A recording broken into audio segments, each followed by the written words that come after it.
سلام، حالتون چطوره؟ به کانال یوتیوب ما خیلی خوش اومدیم. خیلی خوشحالیم که در خدمتتونیم. در خدمت ساینا و مهشید هستیم با یه سری سوالات چالش برانگیزی که شما پرسیده بودیم و ما توی اینستاگرام گذاشتیم و الان می‌خوایم جوابا رو با هم بخونیم و ریاکت داشته باشیم. شما بزرگتری بفهم. خودتون معرفی کنید. سلام، من ساینا زارا هستم. رتبه‌ام بگم؟ بله. رتبه 26 کنکور تجربی 99 زبان و پزشکی تهران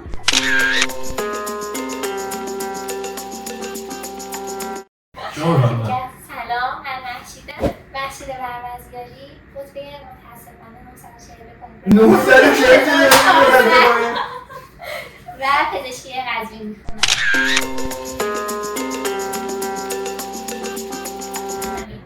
منم رتبه‌ام نمیگم خصوصیه.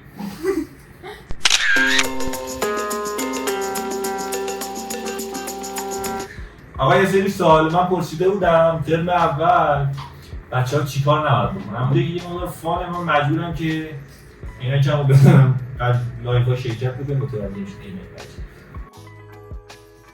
بچه. فرمودن که نپرسید دفتر چنبرگ برداریم از دوستا. جدی میگن اینو؟ ما که دفتر نمی‌بردازم می‌نویسم. اصلا من خودکار می‌برم. دفتر گوشی تو بذار فقط با گوشی.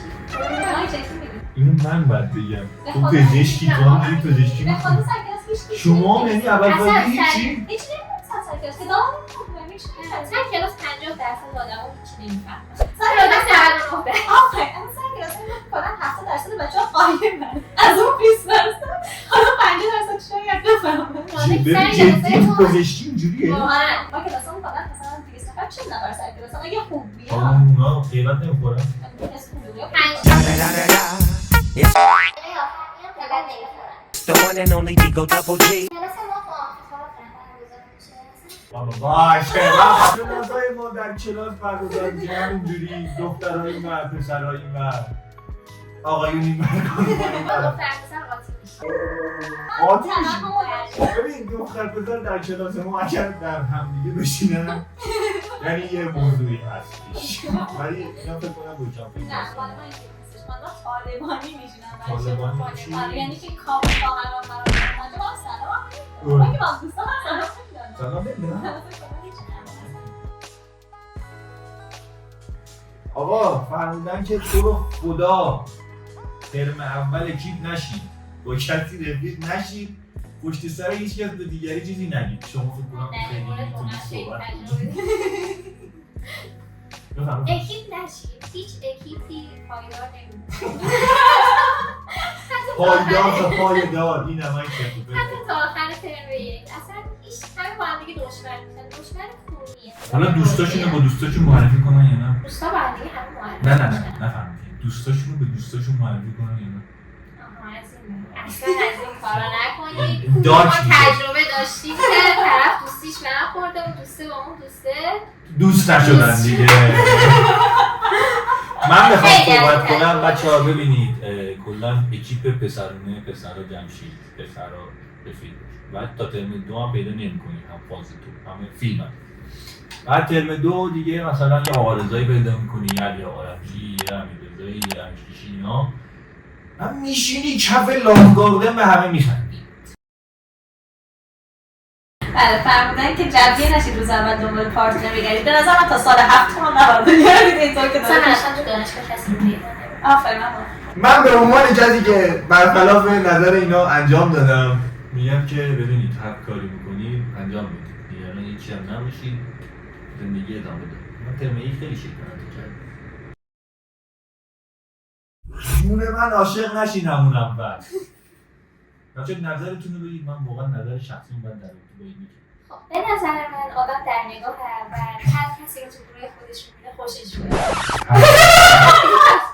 یعنی در نگاه اول یعنی اینجوری میکنن گروه رو چک میکنن همه رو خوشش میاد نه به هر حال با اون اکیپی یعنی با اون افراد محدودی که بیشتر در ارتباطن خوششون میاد یه جرقه داده میشه خب بعدش به نظر من چیزی دادیم که چرخ میکنن خب پسره میره یا دختره میره پسره من به خدا میتونم اثبات کنم 90 درصد دختره باید نخ بده که پسره بیفته تناس میدم شما من نه تجربه دارم نه نظری دارم، نمیدونم واقعا. آقا سوال چی بود؟ عاشق نشید. عاشق نشید اصلا اولین بابا بار. عاشق میشید، بخواید نخواید میشید. خب هم اول عاشق شید، هیچ عیبی هم نداره، ولی رفیقاتون رو درست انتخاب کنید. از رفیق نخورید، رفیق ولی من خدا شکر این به نظر من عاشقم میشید جای جار نزنید. بخواید نخواید جان میخوره بابا. این نه، نمی‌خوره. برای اولشه بابا. اینا ببین به من گوش بده. من گوش بده. خدا. همین که شما در ریور دانشگاه تهران یا در لاوگاردن فومن یا چیه قلبیم؟ اون فقط دانشگاه ما که نصفش تو سوئیس اینطوریه. شما نداری اینجاها که کاپلا با هم دیده میشن؟ ما همه جای دانشگاه. همه جای همه دانشگاه. جای دانشگاه. خب اینا که همه جا دیده میشن. من بیرون از دانشگاه ولی خیلی بیشتر دیده میشن.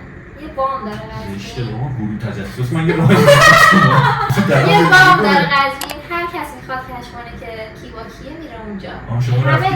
آره. شما نرفتی ریور؟ نه ما ریور رو مثلا خبری نیست، ما خودمون بابا ریور خبریه. برو اون پست دانشگاه تهران رو ببین. من خودم گرفتم. مال دعوا خالصانه بازی نباشید، به جاش حسابی خوش بگذرونید. یعنی این یعنی من بین این 100 تایی که اینجاست واقعا یه دونه رو میگم که انجام بدید. یعنی فارغ التحصیلی میگم 6 تا 7 تا ورودی در گروه خانم یافت. میشه من یه چیزی بده بگم؟ من خانم جان دم شما گم. بفهم. تو این اکیپایی که تشکیل میشه برو سوال بعدی دوباره اکیپ بده. مربوط به این دعوا بابا اینا. مربوط به دعوا و توطئه ها بود. خب آها بفهم. یه سری آدما هستن که برای تفاهم توته. به چشم دیدن. به چش دیدی توته واقعاً کرده؟ توطئه، یعنی اومده به خودم گفته من دارم توطئه می‌کنم. به تو گفته دارم ملایی رو توته. نه برای یکی دیگه بیا با هم دیگه توطئه کنیم. بعد از 4 ماه که این توطئه تموم میشه خودمون توطئه‌گر میره با اون فردی که برندش توطئه شده وارد رابطه میشه. خیلی دارک شد. حاجدی فرمودن که آروم برم بیان همه چی خودش جور میشه. موافق هستی جوا؟ آروم نرم بیان؟ چیکار کنم؟ آقا میخواین مخ دختره رو بزنید سنگین باشید ولی سنگین لوکس نه. نه. متاسفانه من خوب بلدم اینا رو